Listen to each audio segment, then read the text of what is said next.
Ryan Ray and Ben Samuels present Bring in the Closers, a podcast on making deals and doing business.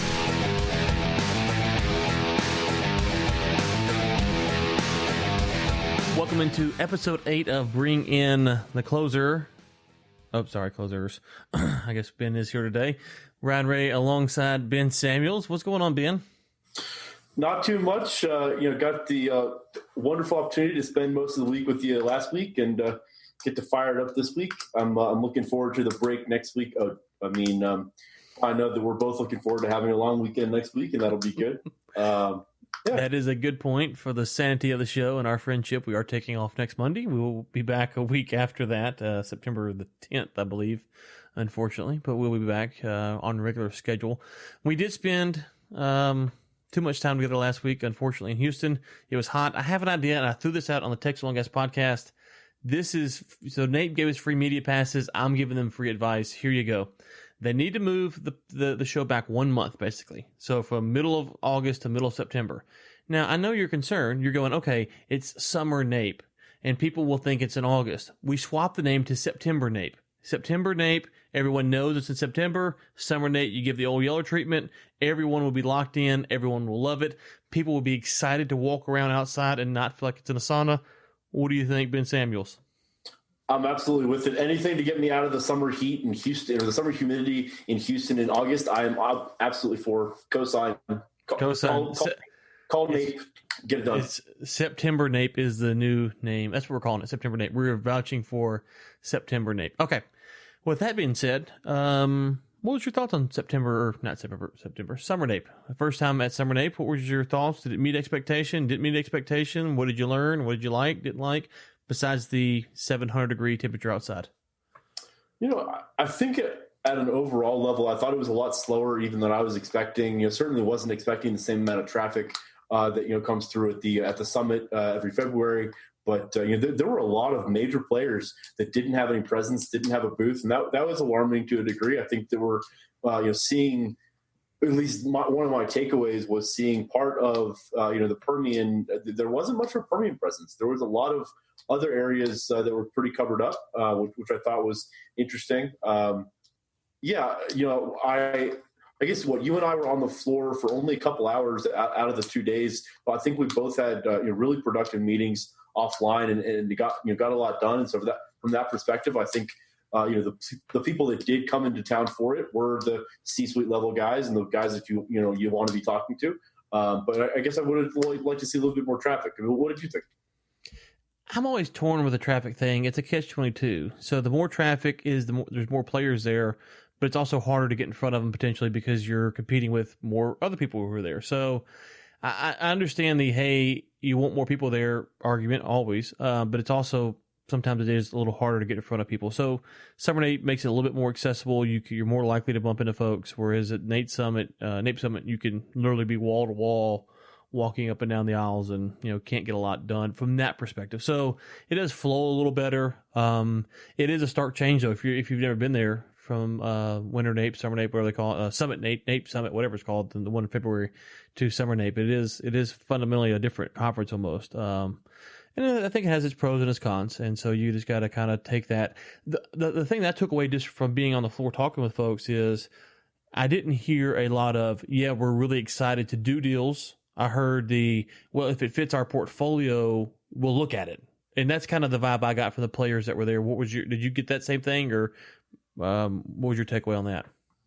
Yeah, absolutely. I mean, I think we're seeing the kind of the ramifications of everybody is sticking within their sandbox because they want to stay within what they know. And I think that there were a lot more packages that were for looking for pure divestment as opposed to JV, and that was also alarming, or at least notable, I should say. Generally, there's a good mix of geology teams that have put something together and they're looking to raise money, but you also have some mineral packages for sale. There was a lot more for sale as opposed to wanting to bring in partners or capital raise than I would have expected. What about you? Yeah.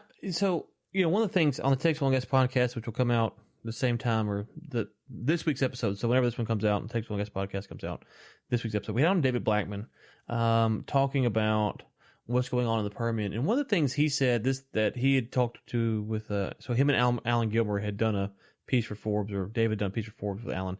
And one of the things he said Alan pointed out was, when you're dealing with conventional, and this is a paraphrase, you can go listen to the podcast to kind of get the full quote, but if you're dealing with conventional, the skill, to use a kind of a crude word, if you will, the skill is not as the skill level, rather, the expertise is not as high, it's not as you don't have to be maybe a super expert as it is for horizontal unconventional fracking wells.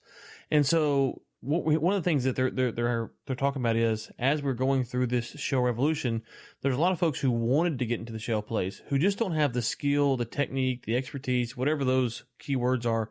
Whereas with conventional, everyone kind of had a good grasp on how to do it. Taking what he said and thinking about some of this stuff we've talked about, it makes me wonder, there's a lot of narratives out there about, the tier 1 acreage is drilled. There's junk acreage out there, the acreage that people have bought, they were paid for.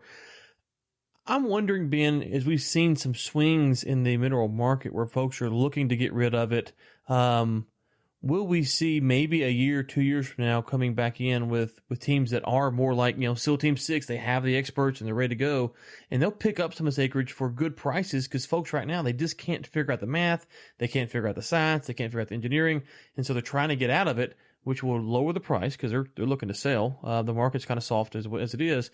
Will we see companies pick this up and actually get premium assets because they actually have the capacity to drill it, or do you not necessarily buy into that theory at all?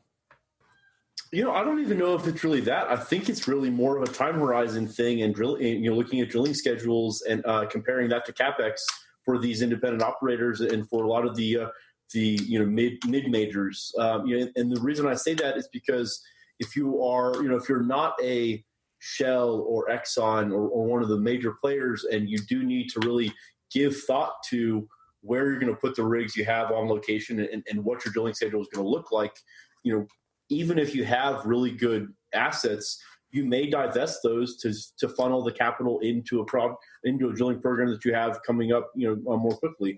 And so that being said, I think there's a lot of deals that is good quality rock and good quality assets that are going to simply be trading hands and may not be developed in the next 3, 5, 7 years. But that doesn't mean that they're not good quality, and it doesn't even mean that the break even for those areas isn't profitable today. I just think there may be higher tier assets that these guys want to drill. Because at the end of the day, if you think about how much acreage can be held by one well and how many rigs can functionally be out on the ground at one time, these companies, even look like a Concho who has 300,000 plus acres in the Permian. how in the world are you supposed to drill that in any timely manner, right? You could be drilling that for decades. And so if they want to infuse some capital into something else, they may sell off an asset. But that to me does not signal degradation of the asset or that it wasn't profitable. Sometimes there's just more pressing items on the docket. With that being said, the thing that I did find was that the folks who are interested, as we said, they are actually interested, and there is some serious folks who are looking to make moves and pick up some acreage or some assets or whatever the case may be. So it's not doom and gloom. It's just, I think right now, if you're trying to put together a deal like this, it's really making sure that when you're talking to person A, that you and person A are talking about the same thing. You're making sure you're clearing the channels, and you are trying to determine whether what you have is what they're looking for. And if it's not, what are they actually looking for? Because we had a very good meeting right before we left that one gentleman who was extremely excited, and he had certain things he's looking for, and said if you could find it at this price point, he would take it. So, which leads me to my next point or next point for the show is sometimes, and even me and you, I think, spend a lot of time talking together. It is tough, and it's in this environment, it's probably even tougher to make sure that you are clearly communicating what it is you have, and also what it is that the buyer is looking for to marry that up. And why do you think, me and you, there's been several times where we've had conversations where like, this whole time I didn't think you were talking about that, and the other person like, well, yeah, I've been talking about this whole time. Like, what's your problem? So me and you who talk a lot, which should make it easier, what are some thoughts on, as you're going through maybe a slow market, if you will, to make sure that you're not blowing deals because you're just not hearing right, or you're not communicating clearly. How do you try to walk back that process to make sure that you can understand what you're being told and communicate what you want to communicate in a clear manner? So I'll answer that by giving you a specific example. So after Nate this week, after networking with a number of groups and there were a number of prospects that I wanted to follow up on, and I followed up with those groups. One of the groups sent me an email, and it had a couple paragraphs that were obviously generic language that didn't really tell me much about the asset. And then there was a Dropbox link, which is totally fine. So I clicked on the Dropbox link, and then in the Dropbox link, there was a map with very little data. There was a geology report that I couldn't tell you necessarily what it was telling me, other than if I could have read the well log, which is not my expertise. And then there were a couple of other supporting documents. There wasn't a price. There wasn't any kind of a pitch deck in terms of a plan of what the proposal was. There wasn't nearly enough for me to put anything together. And the reason I bring that up is because that's an example of that asset that I saw. It might be a phenomenal asset, and there might be plenty of people in my network that I could plug in. But at this point, it's balls back in my court, and I have to reach back out and say something along the lines of, hey, what you sent me wasn't enough. I need, and list off a number of things. And to me, that that's probably not worth my time, because if they had it provided, or if they had it already, they probably would have sent it over to me. And so because of that, I guess what I'm saying is, in these times, it's really important to dot the I's, cross the T's, button the package up so that it looks nice. You and I have talked about it before. Don't just be the guy that just clicks forward on an email and sends it off to somebody. Take some time to kind of package it up with a bow, because I think those are the things that, at least for me, those are the things that really get my attention. I mean, if somebody sends me something on the front end that has all the information at least readily presented, or teases out like, hey, if you have more questions, get back to me, or I can follow up with more information, that's going to get on my radar a lot more quickly. One of the things I've come to realize dealing with you, and this isn't a knock on you, I've just realized it is that because we both consider ourselves pretty decent at reading people and kind of anticipate where someone's going, I think part of the thing is that we can kind of fall susceptible to is we believe that maybe we've communicated our point better than we have. So that's probably part of what happened with this email that you're talking about here. I haven't seen it, but they probably believe that they communicate their point better.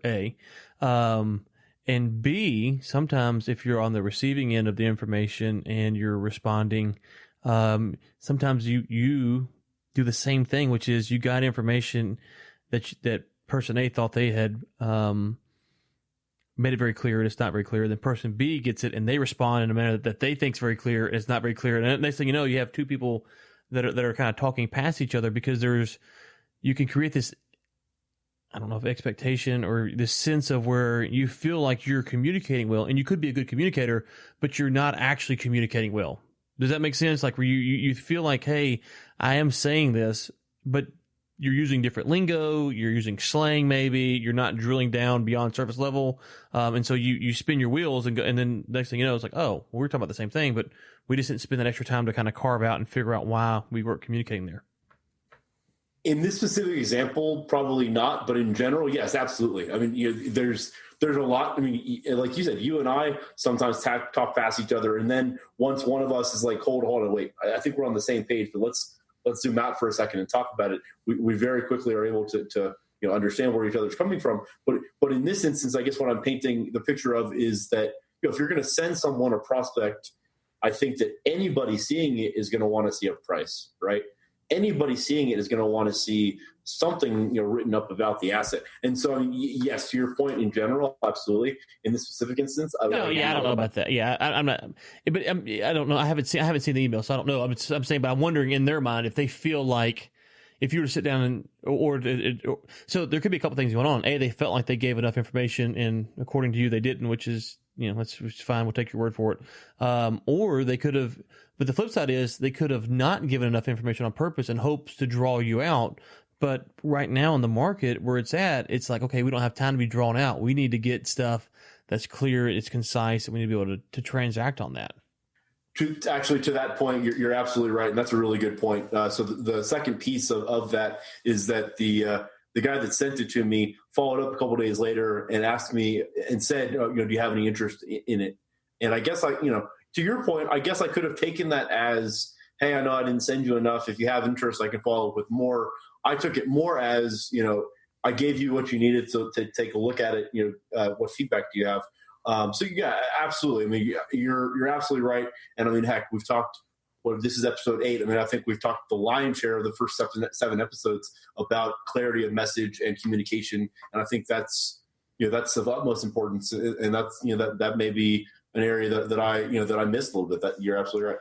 Well, I think though, I don't think that there's one right way or wrong way. I think understanding how you are trying to convey information or get information, and being clear that that you're deploying a certain model, if you will, or a certain tool to get information out of someone or to give them information.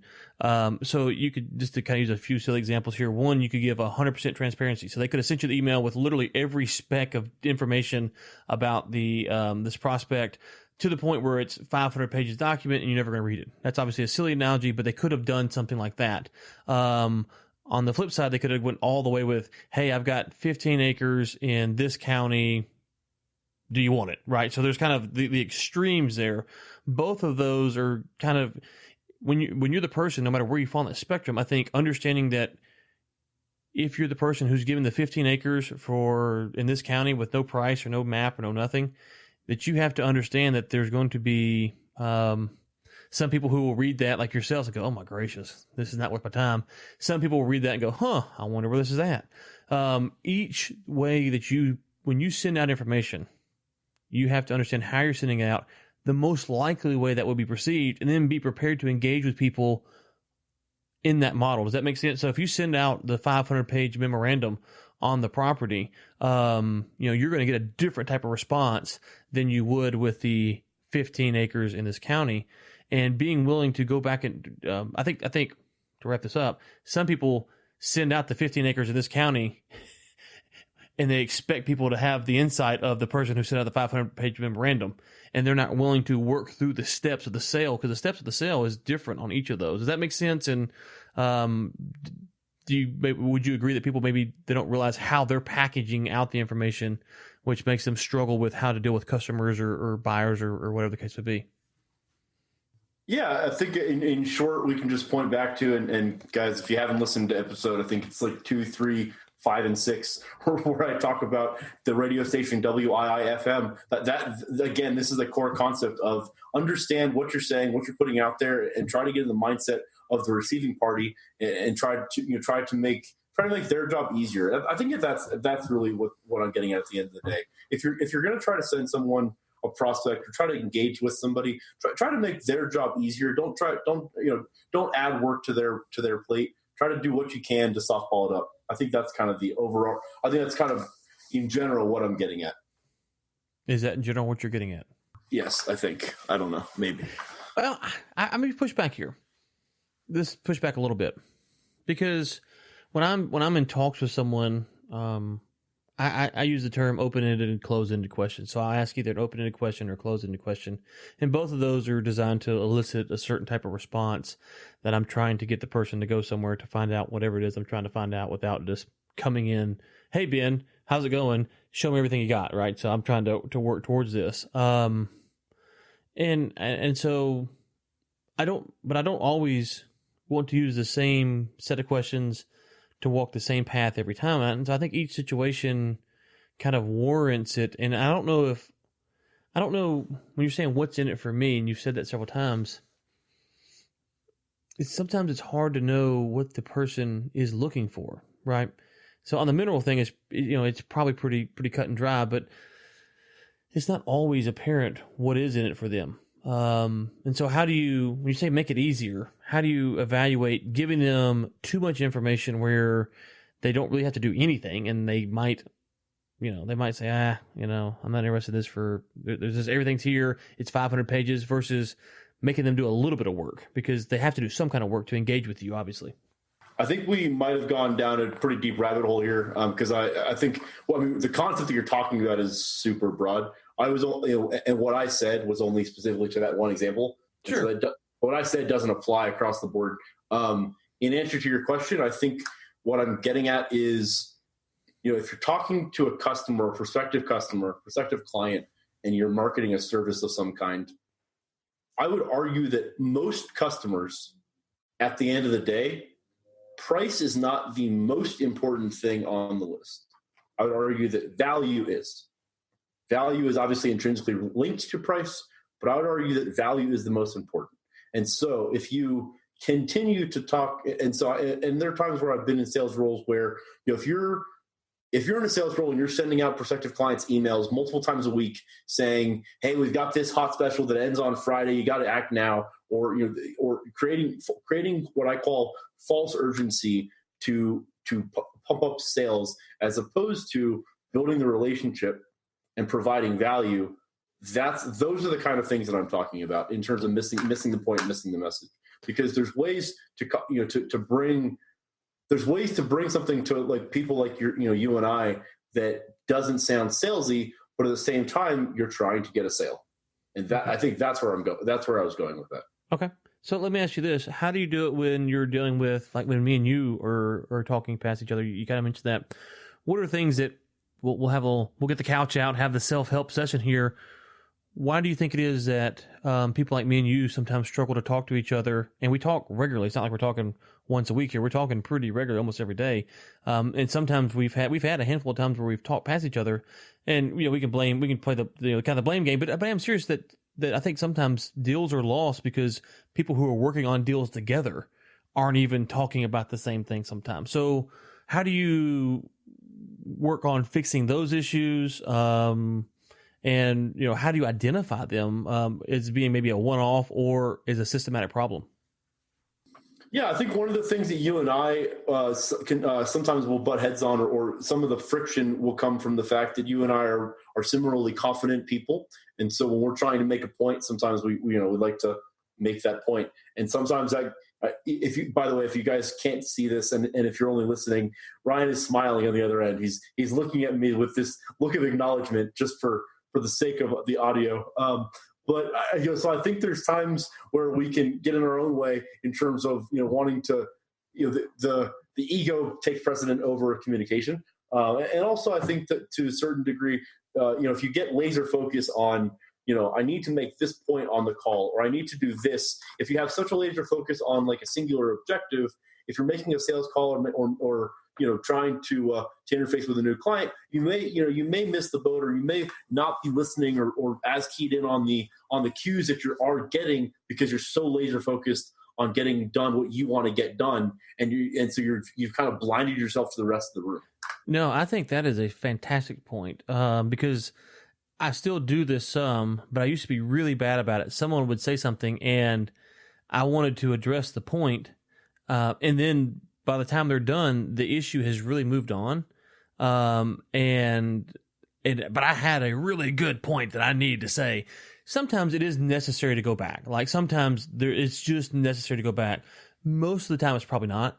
And that's something that I struggle with, because you want to sound smart, or you want to correct an error, or you want to do this, and you miss other things that are being said because, well, not only did you not get to, that they moved on, someone else hopped in before you, and you're still steaming on that point from 3 minutes ago that you want to make sure that you get, and that's something that I've really struggled with over the years, is wanting to get that zinger in. And I'm not saying to embarrass the person, but just to make sure that I got this point out here. And that's a very real struggle that I've tried to get better. Doing the podcast has actually helped me, because I try when I do the podcast, and this one it's a little bit different, but most of my podcasts, I let the guests talk the whole time, which means that, I gotta let them get all their points out there. But yeah, I'm glad you brought that up, because that is something I still struggle with to this day. And I'll tell you the way, and I'm the exact same way, the same way you just painted out. I feel the exact same way, and I struggle with the same thing. The way that I remedy that, and I think it really works for me, is when I'm in a meeting face to face or on the phone, I do the same thing. If I have one of those things that I really want to say, one of those zingers or one of those points I really want to make, I will write it down so that it's at least offloaded out of my brain. So I'll quickly jot like a couple of words down. I won't write the whole thing, but something to remind myself. And then when the next break in the conversation happens, I have like a running list of the things that I've written down. And at that point, I can kind of make a really quick judgment call. Is it really germane to the conversation? Do I need to say this at this point, or can I just let it go? Because at the same time, I think there are definitely times where it may be a little awkward and may not really flow, but there are times where you need to come back to something that you would have said because it's critical, because it's going to be critical later, or or needs to be said. But there's also times, like you said, that it really was just, hey, I just want to sound smart, and it's really not critical to the conversation. And you kind of, and to that point, you probably need to figure out what that line is, and that's going to be, a judgment call on each, per person. But I think that's a really important distinction as well. One of the things that it's a similar type story. I was in a meeting one time, and I went to this meeting with one objective, which was to get this thing, we'll say, from this person. So I had, to open and close, I had these questions that I was using. I had already thought about it, already mapped it out in my mind, how I was going to get there. And one of the things I was going to do was to talk about something else that we had some other deal we'd been working on that they had already told me had fallen through. So I was going to use that as the lead in to get to where I wanted to go. And we talked, and so we leave, and then come to find out, about a month later, they call me up. The thing that I went there for, that I got the 30-second answer about, wasn't happening. That deal was done. The thing that I used to get there, that was the actual thing. Now, luckily, we got it done. However, I was so focused on getting to this certain line of questioning, and I had mapped it out. I did a good job of getting where I wanted to go, but in that process, I was so tuned in that I missed, and I went back and replayed the conversation in my head. There was all these clues that the deal that I thought was actually done, was actually off the table, was available, and I missed all kinds of clues because I was so focused on getting down the line. So it's the opposite of, hey, let me circle back around and say something. It's also, you can do the same thing where you're trying to get somewhere and you're missing the breadcrumbs, which would lead you on a different path. And the fun part becomes, and because you're right, and I do that sometimes as well, I think the really fun part becomes when you're so prepared and you've prepared yourself that you are able to take the conversation in a number of different ways to kind of get to the same way that you want to go, but you let the other side of the table dictate the conversation, and you let them dictate where it goes, and you have a mastery enough of what you're trying to get to and where you're trying to go that you're able to kind of weave it however because generally I like to let the other person lead the conversation, whether it's in a sales conversation or just introduction. I mean, there were some meetings that you and I took where I'll say it on air. I don't have any shame. There were a couple of meetings that we were in a meeting, and I texted you like, hey, I'm getting a little bit lost here, or like what's going on here, kind of thing, and because everybody does those meetings differently, right? And there's different ways, but at the same time, I'm not going to dictate that. And so there were times where where you were taking more of the lead, and there were times where I was. We were going to kind of play off each other. But if you or I were taking those meetings solo, I think it would have been those would have been different contexts. Yeah, and the one thing about having someone else there in the meeting is, especially, this is something that I think is important. It works out pretty easy with the meetings that we're going to, because one of us has set the meeting, so that person's lead. There's no, and we check the ego and say, Ben set the meeting, so I'm just going to sit here and let Ben lead, and then I'll jump in when I feel like it's my turn. But Ben's the kind of the head dog here, or vice versa. But what that does, and if you're, and this is, I think, something that this from a sales and perspective in general as well, is that if you have two people go to a meeting, you actually really, if you play it right, you can actually let the person who is leading the meeting almost go in there stress-free, because he or she doesn't have to listen for all the cues, all the little breadcrumbs. The person who's sitting over here, their job should be listening for inconsistencies in what the other person's saying, or the fact that the other person wanted to go somewhere else. We'll call it the client. The client wanted to go somewhere else, but the lead person didn't catch that and went a different direction. And so going two people at a time has actually a lot of benefit, because there's been times where people have pointed out to me like, hey, they want that, or a better example is that, we're sitting there and the client's talking about something and I'm going somewhere, and then the other person kind of interjects and takes it a different direction. I'm like, what are you why are you going there? And then later on they'll say, well, you missed it, but 3 minutes before that, they had said they'd brought this up, and I wanted to see why they brought it up. So, if you're going to meetings 2 at a time, I think that the wingman, the Robin to Batman, if you will, should almost be there as trying to pick up on what's going on here. Person A is driving the ship, but person B is over there kind of saying, okay, hey, let me make sure I catch any foul ball or, thing that's kind of not in what we thought, not in the fairway, to use your term, and make sure we don't let those things go astray. Because if you're at a meeting solo, and especially a first time meeting, there's so much that could come on that it's kind of hard for one person to really to catch it all with a big net. So I do enjoy the two people at a meeting, because there is, if they're done rightly, there's a lot of extra stuff you can actually grab onto.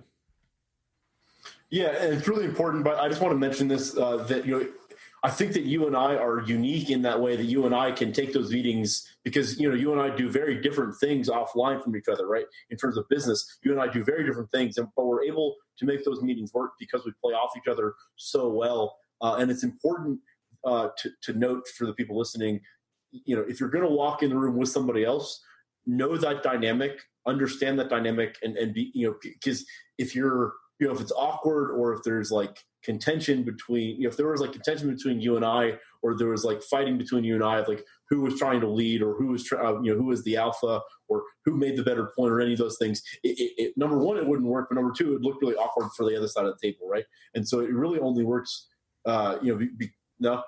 No, those would be points of contention, but we know that I'll make the better points and I do the better meeting. So it's not really, I am the alpha. You've already conceded all that. So I can see for folks who have that, but we don't have that dynamic because you have already acknowledged who the greater of the two is. So we're cool. We're cool. It's good. Well, no, exactly. We did the work to set the expectation up on the front end. And we were going to let you lead and let me save it at the end of the day. Yes, absolutely. I'm completely on board. I like how you turned that around. I appreciate that. I thought I had you. That's pretty much what I'm paid to do. No, but you are right. And I think the other thing is, just on the kind of the two people going in there, is to be able to have the honest conversation afterwards. Like, there's been a couple meetings. There's one this last week where we got through and you're like, hey, put your laptop up while we're talking. And to me, I misread that. I thought it was one of your meetings. It was kind of apparent to me early on that you all had some very narrow things to talk about. I wasn't going to reevaluate, so I pulled the laptop out, had some emails to take care of. And so I've thought about that several times since then. Like, okay, I need to be aware of that. Am I doing other things besides the laptop? Because the laptop's just representative of me not being checked in, right? It's me being, it represents me doing something else. And so, but being able to have those post meeting recaps where there's good, honest feedback. Hey, did I go too far here? Did I miss this? Because if you're truly wanting to close a deal, to use the term closing, you should care about your performance. That should be something. Now, we all have our own styles. We all have our own techniques. We all have our own things that are unique to each other. But at the same time, if I'm going to meetings and consistently someone's saying, I really want to hear about Eagle Ford acreage, and I'm like, let's talk Permian the whole time, and I'm just so locked in, I'm not even hearing them, then I want to hear that I'm whiffing completely, because I don't want to be spinning my wheels on things that I can fix that are easy like that. Yeah, no, it's so valuable to have someone else in the room that can listen to the same thing, and like you said, debrief at the end, because there's a lot of times that sales seems like a very like public and very outward thing, and you get a lot of feedback because you're talking to a lot of people, and there's coaches and all these things. I have found a lot of sales roles are somewhat solitary. You don't really get a ton of feedback unless you seek it out. Unless you're seeking out active ways to improve. That's not just softballed up to you. And so having the ability to debrief right afterwards is really critical. And to the point about the laptop thing, or just in general, like different meeting tendencies, I think that being able to have that feedback, because after you and I talked about that specific example after that meeting, I think we came to an understanding of kind of where I was coming and where you were coming from. It wasn't a right or wrong thing. It was just a misreading, like you said, Sure. A misreading on the intent of the meeting. But that's really valuable, because that stuff's going to happen, right? And I'm sure that the other side of the table, the guy that we were meeting with, didn't notice at all. It probably wasn't a blip on the radar. And so it's just feedback between you and I. And to that point, by the way, I think I've said it multiple times, or at least alluded to it. I'm pretty particular about things like that, and so that's something that like rubs me the wrong way. But that's not necessarily something that rubs somebody else the wrong way, and so it's not a universal thing. And so I think everybody has the quirks, but being able to be open and honest and transparent about those things in a business relationship is kind of what makes it work. And I think, if you can mute yourself so you don't hear this, because I'm going to compliment you. I don't want you to get. I don't want the head to get too big, but I think pretty big. I know. But I think one of the things that you and I do really well is that we're able to listen to candid feedback, but not only listen. I think that you and I both are able to turn that around and implement changes pretty quickly. And so we're even though we're very confident people, I think that we're able and willing to be malleable and make tweaks to fit the mold or improve. And I think there's a lot to be said, because I think at the end of the day, Ryan, I was actually thinking about this yesterday. I think that you and I, to some degree, might take for granted how quickly you and I are willing to change course or improve or take feedback and implement it. I don't know if that's a widespread thing. And so I would challenge people that may be listening. If you're someone that likes routine, likes to be kind of stuck in your ways, get out there and kind of push the boundaries a little bit. You'd be surprised what that can what kind of effect that can have on your business. Yeah, I would say a couple things. One, most salespeople I know always are afraid they're being micromanaged, and they would probably be well to be micromanaged if they'd get feedback. So if you have a sales manager who will give you honest feedback about your calls or your meetings or whatever, I think that's you should actually go for that, because as you mentioned, it's quite lonely. And the changes that I've had to make, when I used to start going to meetings, doing sales kind of stuff for R-Square Global, I would go in jeans and a fishing shirt, because a lot of the stuff we were doing was in the Haynesville, a lot of field offices. Well, then I started going downtown, and I was kind of like, hey, I'm gonna be the rebel. And then people were like, hey, you probably shouldn't wear that. And I was like, okay, I want to wear it, but multiple people tell you it's like, okay, you probably shouldn't. And then I had someone, my dad point out one time, you keep interrupting the client when they're talking. Quit interrupting the client. So I've really tried hard now when the client's talking to not interrupt them, no matter how smart of a thing I have to say is. I really try my best not to do that. And so it is something that, that I think is important. But I would say this: if you can get someone, and we were joking about this last week, I said joking, we're talking about this. If you can get someone to sit there and just take notes the whole time in your meeting, do that. I think there's a lot of value there in just going back and recapping the notes, good high level notes of what was said from both sides. Almost if you have a transcript, if you have a transcript of your meetings, if I could have a transcript of meetings, I'd probably find 5,000 things I hated about myself that I was doing wrong, but I'd also probably find a bunch of stuff that I just completely did not catch how they emphasized it, or maybe they alluded to it and I didn't circle back around. And, being able to be in the moment and be aware of that is something that it's hard to do, no matter how in tune you are. It's just hard to do because you can catch one thing that they've alluded to, but they may have alluded to two other things, and you're trying to get to that one thing, so you can't get to you just can't get to all three. Writing it down, like you said, is one way to alleviate that, but even still, you're still struggling no matter how you do it to catch everything at one time.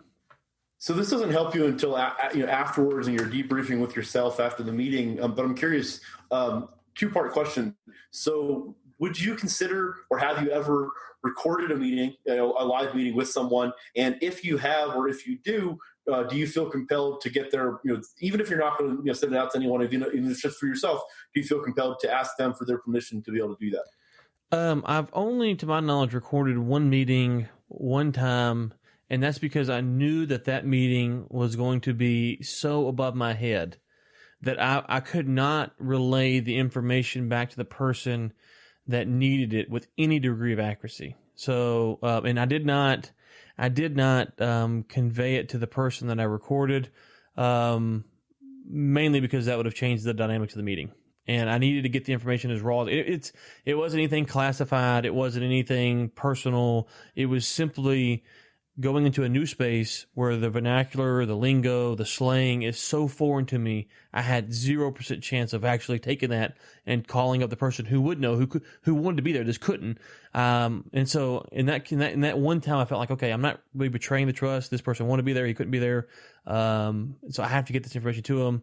If I record it though, it might stiffen things up or or whatever. So I don't advise it. I don't regularly like to do it, and I've only done that one time. And I kind of feel almost bad about it, but that was the only time I did it. And I probably today it'd be tough for me to do it. That's been several years ago, but that was the one time I did it for that. For that reason. These days you can just have one of your minions do it. Yeah, I can have one of my minions do it. Or call one of your servants at your house to come and do it for me. If you'll put them on loan. But no, I think my salespeople at some point may have tried that. Of course, Texas is a single consent state, so the laws are a little bit different there. But yeah, I did it one time. That was really and I'll be honest with you, if I hadn't recorded it, the meeting would have been a waste of everyone's time. We didn't get the deal. It didn't matter at the end, but I literally could not have. I mean, you're talking like, think of how the government uses, FBI, CIA, all these organizations and all these little acronyms and stuff. That's what this meeting was for like an hour, and I don't know what any of this crap means. So I had to do it. Well, it wasn't the government. I'm just saying, like, just imagine going into one of those government meetings where they're using all those abbreviations and terms. It was a brutal meeting just to try to act like I had any idea what this guy was talking about. So, what about you? I don't know if I've ever recorded a meeting. I was trying to think as I asked the question. Not one that comes to mind. There have definitely been times where I'd like to, but I don't know if I have. Like on all the pipe stuff I'm dealing with now, as we talked about on the show, I'm not a pipe guy. It would benefit me to record them because then I could go back and ask all the questions because they're throwing out tons of slang. I don't. But yeah, there was that one time where I had someone who was supposed to be there. I feel like if I set the meeting and I'm supposed to be there solo, then it's on me. I need to be able to convey the information no matter how far out of my fairway it is. This was a unique situation, so I went for it that time. But anyways, so did you look up the thing I mentioned? Let's shift gears here. On Friday, the Russian pencil. Yes. So let's set the table here. I heard this story, and on the show we have a saying, don't let the facts get in the way of a good story here. So I'm not saying this is true, but don't let the facts get in the way of a good story. Supposedly in the 1960s or whatever it was, NASA paid millions and billions and trillions of dollars for this pen that would write anywhere. And the Russians, because they're super smart, decided to just use a pencil. And so they saved a bunch of money. Now, I think I looked it up, and it appears that the story is probably not true, but who knows? But it got me thinking, Ben, the Russian pencil. How many times do people try to come up with new, fresh ways to close a deal? They just need that tip. They need that seminar. They need that email tool, whatever. And instead of just using whatever the Russian pencil is, instead of just using the Russian pencil and making sure it's actually sharp. Do you think that we see that a lot where people are spending more time on trying to develop the new technology instead of just using the pencil? I think there's definitely a give and take. I think that's, depending on what you're talking about, I would probably give different answers. But at the end of the day, I mean, there's a reason that the adage, keep it simple, stupid, has been around for as long as it has. I mean, most of the time, there's a proven method to do something, and most of the time it works. There is certainly room for innovation and room for improvement and all of those kind of things. But at its core level, I mean, yeah, especially if you're talking about how to put a deal together or the psychology of sales or those kind of things. I mean, there's plenty of different ways to sell stuff, and there's plenty of different things to sell. But at the end of the day, there's been so much written about it that I would argue, and this might not be the right point to make, especially given our podcast theme. But I mean, I would argue that at this point, if you've read the available material on sales psychology and marketing psychology and those kind of things, the answer is there. I don't think there's a lot extra. There's not a ton like outside the box. There's new ways to do things. But no, I think at its core level, what we talk about every single episode. Find a way to execute something and execute it at a high level and just continue to do that day in and day out. It doesn't need to be some, arduous process of, breaking things down and re-engineering things. Just find something that works and continue to do it, and you'll find success. Yeah. So I thought about that some because there was a point in time where I really felt like hey, the social media stuff, that's where things moving, that's where it's at. Twitter, Instagram, Facebook, all this, that's where things are at. Now, I don't believe that anymore. I think LinkedIn has probably the most value of any social network. I mean, unless you could be some kind of Instagram model or something like that, I think the other stuff is, or you're selling to consumers directly, most of the other stuff is pretty useless for business. LinkedIn seems to have the most value. And so I have thought about, okay, is there ways to make sure I'm maximizing my LinkedIn usage or my LinkedIn account? But you're right. There is the hey, there's plenty of business books. I think I've said on the show before, I know I've said to you personally, is what I've learned from business books is I can take a business book. Once I identify how close our personalities are alike, then I can tell you how much of the book is useful to me, because Ben's showing out over here. I'm going to change the camera view. But once I identify how much the business book, the author, his personality is like mine, I can tell you, because if you're saying in a business book, for instance, to go to 400 conferences a year and go to meetings from 8 a.m. to 11 p.m. every day, that's not useful for me. That's a 0, because I like doing meetings, like meet people, but I got to have some wind down time. I'm an introvert by nature. That's how I recharge. So I think, as you're mentioning today, there's tons of new stuff coming out. There's always stuff coming out. We have a show, obviously we talk about this stuff. I think we try to be more practical on how we view the things and the dogmatic lens. And so I think there is something to that Russian pencil thing, whereas don't be caught in the cycle of always spending money. And part of that, I think, Ben, is because the education system has failed us, and a lot of people go to college and they graduate college and they don't know anything, and so they're like, okay, well, continuing education. I'm a lifelong learner type guy. I agree with that, but I think there's kind of a push now, over push for education, instead of actually just taking the pencil and sharpening it and seeing if that works, instead of trying to develop a new tool. I mean, to that point, I think part of sharpening the pencil is continuing to plug into those resources, right? And I guess what I mean by that is, so on LinkedIn, I think on a weekly basis, I probably post right around 70 to 80 articles that publish to my feed. And through that process, let me say it a different way. I probably only post 1 out of every 7 or 8 articles that I'm reading. Now, I'm not reading every single article word for word. I'm reading for content. I'm reading for high level pictures.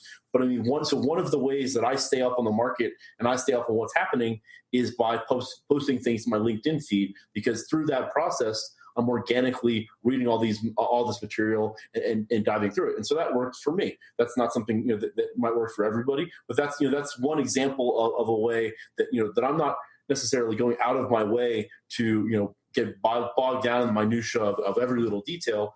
But if I want to provide good quality content to my LinkedIn feed on a daily basis, and I'm not putting out just random puff pieces, that takes some consideration, and that takes some due diligence to do. To your point about the message, I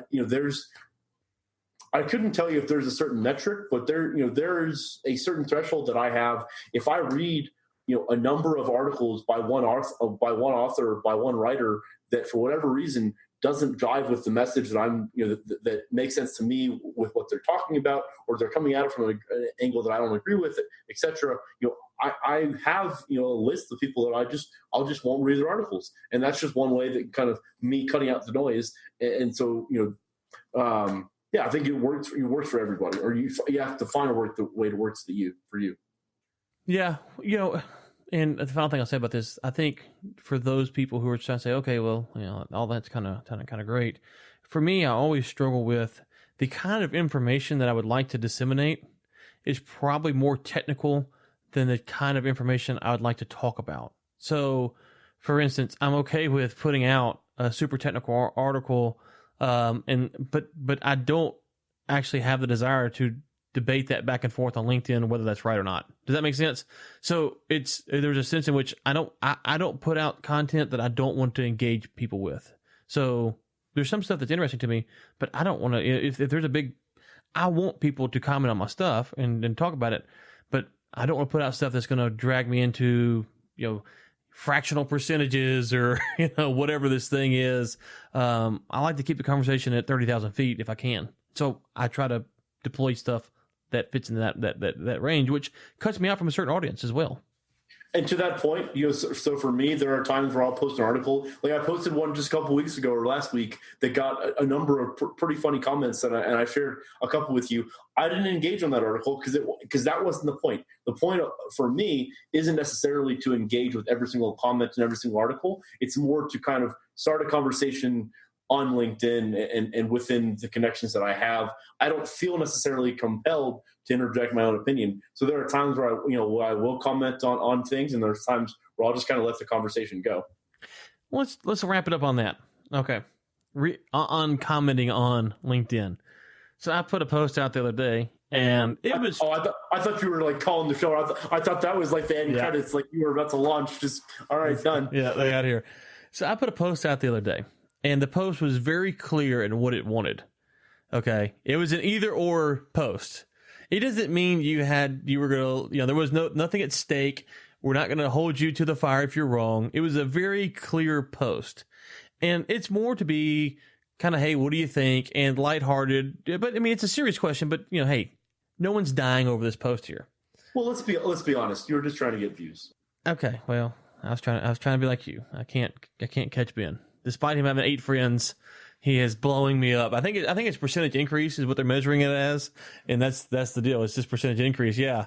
And so your percentage increase is crazy. Now that you got 10 friends on LinkedIn, but it's riding the coattails of Ryan Ray. We didn't even bring up Nate on that level. We'll leave that alone. You just did. Yeah. Well, shameless plug. No. And so some people, they commented what they thought was going to happen. And hey, I'm curious. Well, what is kind of the general read of the room here? But some people, they couldn't just comment and answer the either or. And it wasn't, is either this going to happen or this going to happen. It's which was more likely to happen. And I'm just curious, what do you think is more likely to happen? And some folks couldn't answer that, which makes me, I don't care. I appreciate you commenting, and I'm curious what you think, but why would you not contribute to the discussion at hand? That's what I don't understand. Instead of trying to interject, does that go back to that thing where you think you have something really smart to say, so you just kind of interject that, or was the question worded poorly? I'm curious your thoughts. Oh, wise Ben Samuels. No, I mean, you and I talked about this offline. I think that's it depends on what the comment is, but I think it's a combination of someone just trying to sound smarter than or trying to make a good point or trying to make a point. And using that platform to do it. I think also, though, it's apropos to what we've talked about on this podcast about just missing the message and missing reading the room, right? Mm-hmm. I mean, a couple of the comments, because I know which place you're talking about. I mean, they were like monologues of like stories that had like nothing to do with the question, and so it wasn't like missing the point of and like, oh, I'm going to make a point of whether it's this or this. It was I'm going to use the platform to just talk about stuff and, right. and what you and I talked about. I mean, that's it's just fascinating to me that actually, I don't think I said this to you. It's fascinating to me that people do that on LinkedIn. If you do that like on Facebook or on Twitter, like I think those are like more like kind of open forums. But I don't know about you, but one of the things that I do, and going back to a point I made a number of podcasts ago, when I'm like looking at possibly working with somebody, one of the first things that I do is go through LinkedIn post history, and if I see comments that are completely just outside the box and like that, it definitely makes an impression on me. It's not necessarily a deal breaker, but it's definitely something that kind of is a red flag to a degree for me. I mean, what about you? Yeah, what I found interesting was sometimes there's posts that I see on LinkedIn and they're kind of hard to read if the author's wanting feedback or not. Like your posts don't always make it clear that you're looking for feedback, right? And that's by the nature of how you generate some of your posts. It's not always clear that you're looking for feedback. Sometimes mine aren't clearly looking for feedback, and sometimes I'm actually asking for feedback, right? So I try to kind of walk the line depending on what the post is, what I'm actually looking for. What's unique and interesting is when you ask for the feedback, I try to make it where the feedback is kind of in A camp, B camp, C camp, or whatever the case may be.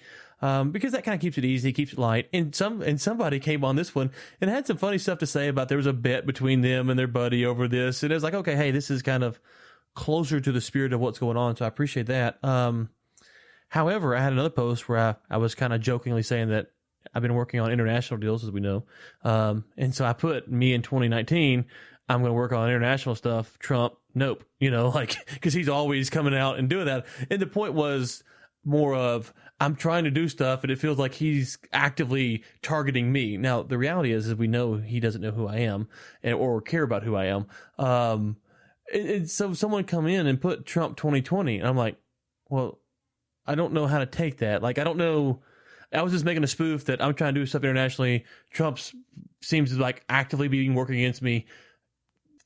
What does Trump 2020 have to do with it? I wasn't mad at the person. I wasn't angry at him. I have a hard time computing how to respond to that comment, because I do appreciate someone comments on my article, and I try to like it at least, as long as it's not crazy out there, or engage it. But with that one, it's like, I don't actually know. And then someone else came in and said, hey, they had some insight on what they thought Trump was doing, and I responded to that because I thought that was I understood they're coming from, and I had the ability to respond to that a lot clearer. But I want to engage, because when I put the content out there, it is hopefully to start a conversation on some level. Not everything has to be 5 million views like you get, but get the ball rolling. And it makes it hard to engage when they don't really fit into the paradigm of where the conversation is, if that makes sense.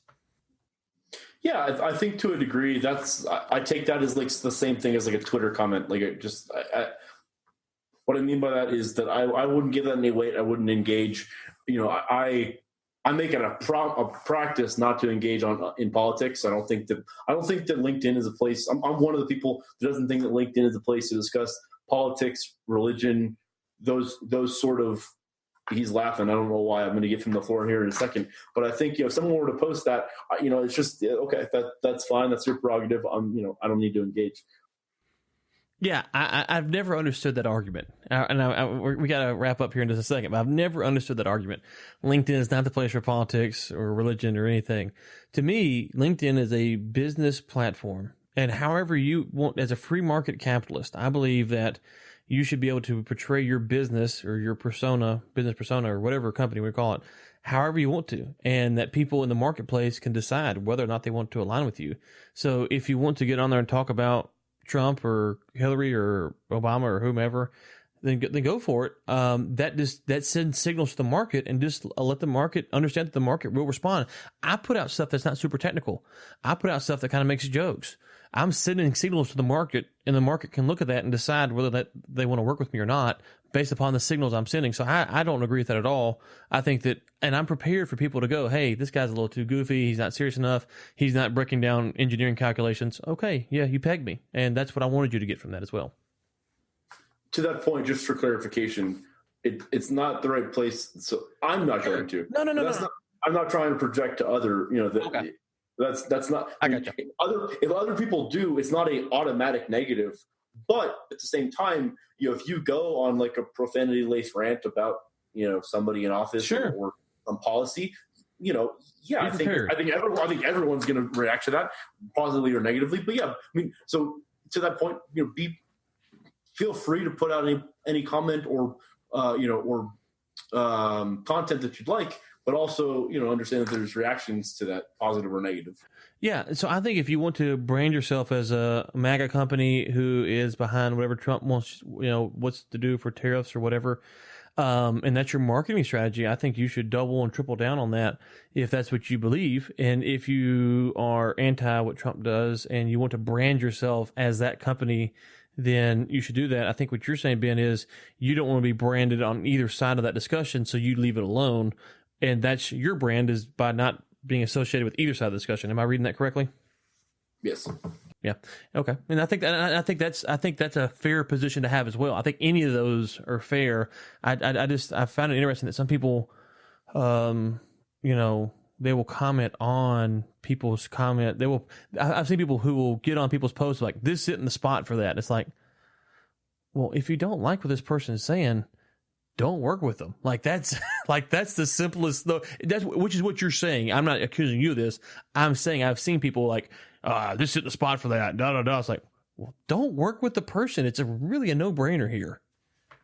Yeah, no, that's actually one of the reasons I used to be a lot more active on Twitter, but Twitter became just kind of a cesspool of everybody saying, this, and then people coming in and saying, oh, this isn't the place for that, or oh, you're wrong. And it's just kind of, I've stopped engaging. And so to that point, if people do that, or I don't feel compelled in general, really, to make my opinion known to others. If you ask me of something, I'm going to give you my opinion, but I'm not going to go out of my way to put my views on you. And to that point, I think that's kind of what that is. And on social media, when someone goes out of their way to comment on someone else's post in reply to a comment and says like, this isn't the place for that, or you're wrong because X, it's almost to me like, why did you hit send? I don't understand the method behind the madness on that, but. Well, no, I think, there's a lot more we could break down there, but we are up against the clock. Ben Samuels, we will be off next week for Labor Day. You haven't worked all year, but it's glad to see you're taking that holiday. And so that's good to know. One of us will be in the office. One of us is going to be, I think, on vacation. I'm not really sure which one is which, but I'll let the listeners decide. I haven't taken a day off in 8 years, so let them decide. Oh. Well, in that case, why are we not firing up on Monday then? I'll be in the office. Sounds like a challenge. Almost like the Chick-fil-A challenge, which we've got to get to at some point on this show. I was actually wondering if you were going to actually say it out loud, because now it has to happen, and it's going to be bad for you. I was wondering if you're actually going to bring it out into the public, or if we were going to keep it quiet until like you decided that you couldn't actually win. Oh, wow. No. We will tease out the terms of the Chick-fil-A challenge 2 weeks from today, I'm supposing, and it's going to be a massacre. So a lot of birds will be getting eaten on that day. Ben Samuels, in the meantime, folks can find you on LinkedIn. Do not talk to him on Twitter. He's grumpy and angry over there. Where else can folks find you at? Right now, just on LinkedIn and on this wonderful hourly spot on the podcast run by the wonderful Ryan Wright. And don't comment on his LinkedIn stuff either. He doesn't really put his stuff out there to hear your opinion. I would appreciate your comments. I like talking to a wall. No, it's really good for me. When I get like 20 views on a post and I get no comments and no likes, that's my sweet spot. That's where I feel the most comfortable. Yes. 20 views? You ain't got 20 views on a post ever. Quit lying. You only got 10 friends. Come on now. The reach is ever expanding. You better watch out. I'm coming for you. Oh, if they only knew. Well, I'll be on LinkedIn as well. Bringing the Closures podcast. Has been a great time once again. Texas Oil and Gas Podcast, Energy Week Podcast, Oil and Gas Contractors Connect. I will be on all of those shows telling you all of my wonderful ideas. Ben, we will be back in 2 weeks. The listeners, thank you, and we will talk to you then.